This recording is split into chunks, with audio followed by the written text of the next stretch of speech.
আসসালামু আলাইকুম deer listeners. আপনারাও কি চিন্তা করতে করতে জীবন পার করে দিচ্ছেন? সিদ্ধান্ত নিতে গিয়ে বারবার পিছিয়ে পড়ছেন? পিটার হলিন্সের এই বইটি আপনাকে বলবে ভাববেন কম, কাজ করবেন বেশি। চলুন গল্পের মাধ্যমে শিখি কিভাবে অ্যাকশন নেওয়ার মাধ্যমে সাফল্য পাওয়া যায়। আজকে আমরা যে বইটির সামারি ডিসকাস করব তা হলো think less do more by Peter Hollins. তো চলুন শুরু করা যাক। প্রথম অধ্যায়, অ্যানালাইসিস প্যারালাইসিস। কেন অতিরিক্ত চিন্তা আমাদেরকে পিছিয়ে দেয়। রিয়ার একটি স্টার্টআপ আইডিয়া নিয়ে 2 বছর ধরে শুধু প্ল্যান করছে, market research, financial projection, competitor analysis, কিন্তু কখনোই সেটা শুরু করছে না। সমস্যা, সে ভাবে যদি ফেল করি, যদি লোকেরা পছন্দ না করে। বইয়ের সমাধান, 90% চিন্তা অনর্থক, বাস্তবে সমস্যাগুলো ততটা বড় না। উদাহরণস্বরূপ, ফেসবুকে মার্ক জকারবার্গ প্রথম ভার্সন দ্রুত লঞ্চ করেছিলেন, পরে আস্তে আস্তে ইমপ্রুভমেন্ট করেছিলেন। মূল বার্তা হলো একটা অসম্পূর্ণ শুরু নিখুঁতভাবে না শুরু করার চেয়েও ভালো। দ্বিতীয় অধ্যায়, দ্য 2 মিনিট রুলস। কিভাবে শুরু করবেন। সুমি প্রতিদিন জিমে যাওয়ার প্ল্যান করে, কিন্তু আজকে না, কালকে যাব, কালকে না পরশু যাব বলে কখনোই শুরু করে না। সমস্যা, যদি কোনো কাজ 2 মিনিটে শুরু করতে পারেন তাহলে এখনই করুন। উদাহরণস্বরূপ, জিমে যাওয়ার বদলে 2 মিনিট হাঁটা, একটু পুশ আপ দিয়ে শুরু করুন।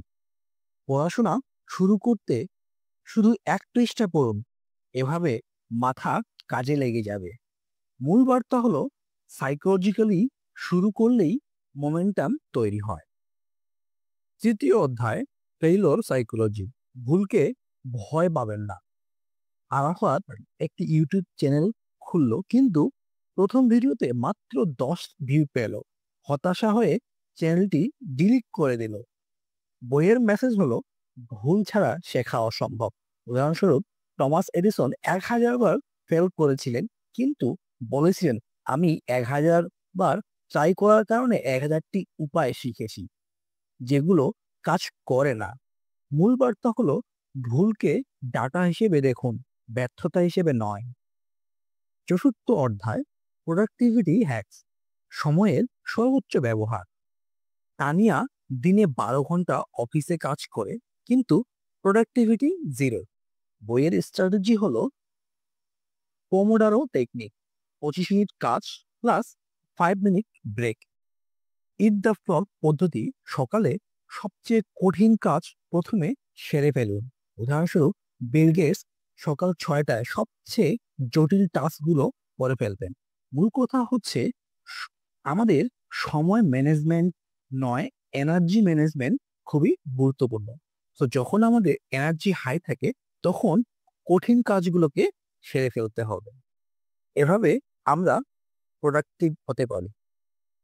পঞ্চম অধ্যায়, অ্যাকশন বাই ডিফল্ট। কিভাবে অভ্যাসে পরিণত করবেন। রনি বই পড়ার অভ্যাস করতে চায়, কিন্তু প্রতিদিন আজকে মুড নেই বলে এড়িয়ে যায়। বইয়ের টিপস হলো ডিসিশন ফ্যাটিক কমানো, রুটিন তৈরি করুন। উদাহরণস্বরূপ, মার্ক জোকারবার্গ একই রঙের টি শার্ট পরেন, যাতে প্রতিদিন কি পরবো ভেবে এনার্জি নষ্ট করতে না হয়। মূল বার্তা হচ্ছে অ্যাকশনকে অটোমেটিক করুন, চিন্তা করার সুযোগ দেবেন না, চিন্তা করে সময় নষ্ট করার প্রয়োজন নেই। তাহলে এই বইয়ের মূল মেসেজ হচ্ছে সাফল্য চিন্তায় নয়, অ্যাকশনে।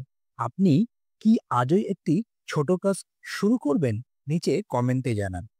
ভিডিওটি ভালো লেগে থাকলে লাইক করবেন এবং বন্ধুদের সাথে শেয়ার করবেন। পাশাপাশি সাবস্ক্রাইব করে পাশে থাক। শীঘ্রই সেলফ ডেভেলপমেন্টের উপর নতুন আরেকটি বইয়ের সামারি নিয়ে আপনাদের সামনে হাজির হব। সেলফ ডেভেলপমেন্টের 100+ পিডিএফ বুক যদি আপনার প্রয়োজন হয়, তাহলে কমেন্টে জানাতে পারেন।